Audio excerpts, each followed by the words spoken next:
তো আপনি যদি হার্দিক পান্ডিয়ার ফ্যান হয় তাহলে অবশ্যই খুশি হবেন, কারণ এই ম্যাচে অর্থাৎ এর পরবর্তী ম্যাচ আর ভার্সাস মুম্বাই ইন্ডিয়ান্স, এই ম্যাচে দেখতে পাবেন যদি কোনো হার্দিক পান্ডিয়াকে নিয়ে কেউ ট্রোলিং করে তাহলে কিন্তু তার ক্ষেত্রে অবশ্যই একটা বাজে ঘটনা দেখতে পাবো, হয়তো তাকে ক্রিকেট স্টেডিয়াম থেকে বাইরে বার করে দেওয়া হবে। এরকমই করতে চলেছে মুম্বাই ক্রিকেট অ্যাসোসিয়েশন এবং সঙ্গে রয়েছে মুকেশ আম্বানি।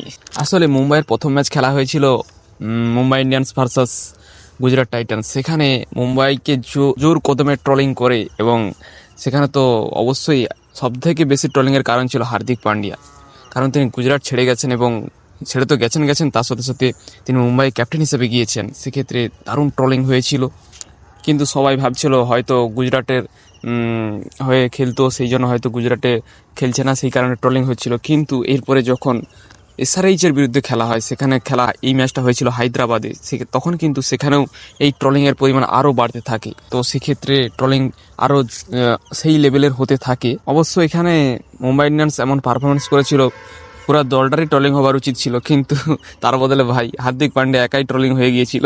আসলে মুম্বাইয়ের এর পরবর্তী 4টি ম্যাচ রয়েছে মুম্বাইয়ের হোম গ্রাউন্ডে। সেক্ষেত্রে যদি এই ট্রোলিং আরও বাড়তে থাকে তাহলে কিন্তু একটা বাজে পরিস্থিতির সৃষ্টি হবে। সেক্ষেত্রে মুম্বাই ক্রিকেট অ্যাসোসিয়েশন এই স্টেপটা নিতে বাধ্য হয়েছে। যদিও হার্দিক পান্ডিয়াকে এখনও পর্যন্ত অনেকটাই পজিটিভ দেখিয়েছে, তিনি অনেকটাই তার আচরণ পজিটিভ দেখিয়েছে। তবে তা একটা কথা ঠিক যে তাকে নিয়ে অনেক পিআর টিম চালু হয়েছে।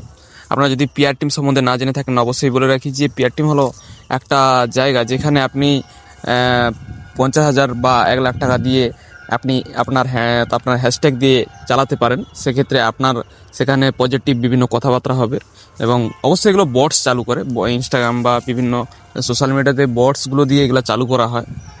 ঠিক সেরকমই চালু হয়েছে হার্দিক পান্ডিয়ার ক্ষেত্রে, বিভিন্ন পিআর টিম চালু করা হয়েছে এবং সেখানে হার্দিক পান্ডিয়ার বিভিন্ন ডিসকাশন হচ্ছে, পজিটিভ ডিসকাশন হচ্ছে এবং তোমার আজ পর্যন্ত যত ম্যাচ উইনিং পারফরমেন্স করেছে হার্দিক পান্ডিয়া সেগুলো দেখানো হচ্ছে। মানে যত পজিটিভ যে বিভিন্ন যে জায়গাগুলো রয়েছে সেগুলোকেই তুলে ধরছে এই পিআর টিমগুলো। তবে একটা কথা মনে রাখতে হবে, পিআর টিমগুলো একটা বট, বিভিন্ন সোশ্যাল মিডিয়াতে এগুলো ইউজ হচ্ছে, এগুলো বট, কিন্তু রোহিত শর্মার ফ্যান ভাই, এগুলো আসল ফ্যান, তারা অবশ্যই রোহিত শর্মাকে সাপোর্ট করবে। আসলে এই সব কিছুই শুরু হয়েছিল ওয়ার্ল্ড কাপ থেকে। তিনি যখন ওয়ার্ল্ড কাপে চোট হয়ে দেশের হয়ে আর খেলতে পারেননি এবং তারপরেই তিনি আইপিএলে পদার্পণ করেন এবং সোজাসুজি আইপিএলের টিম পাল্টে মুম্বাই ইন্ডিয়ান্সের হয়ে রোহিত শর্মাকে বিট করে ক্যাপ্টেন্সি করেন। সেক্ষেত্রে কেউ খুশি হয়নি, সেই জন্য এই ট্রোলিংটা আরম্ভ হয়েছিল।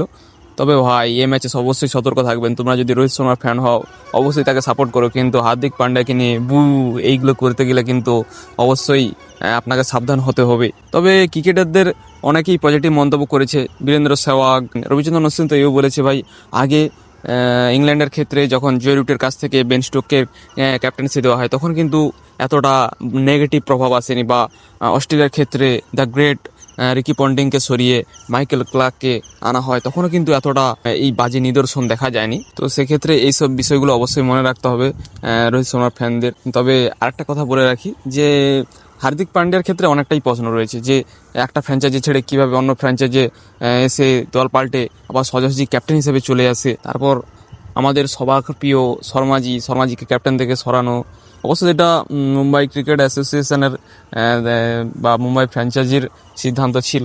তো সেক্ষেত্রেও কীভাবে এটা সম্ভব হয়, বা তারপরে হার্দিক পান্ডিয়ার অন গ্রাউন্ডে অর্থাৎ খেলার সময় যে বিভিন্ন ক্যাপ্টেন্সি হিসাবে ডিসিশান, ইউনিক ডিসিশান, সে সম্বন্ধে বিভিন্ন প্রশ্ন উঠছে। তবে ভাই এটাও ঠিক যে পার্সোনাল অ্যাটাক অবশ্যই বন্ধ করা উচিত।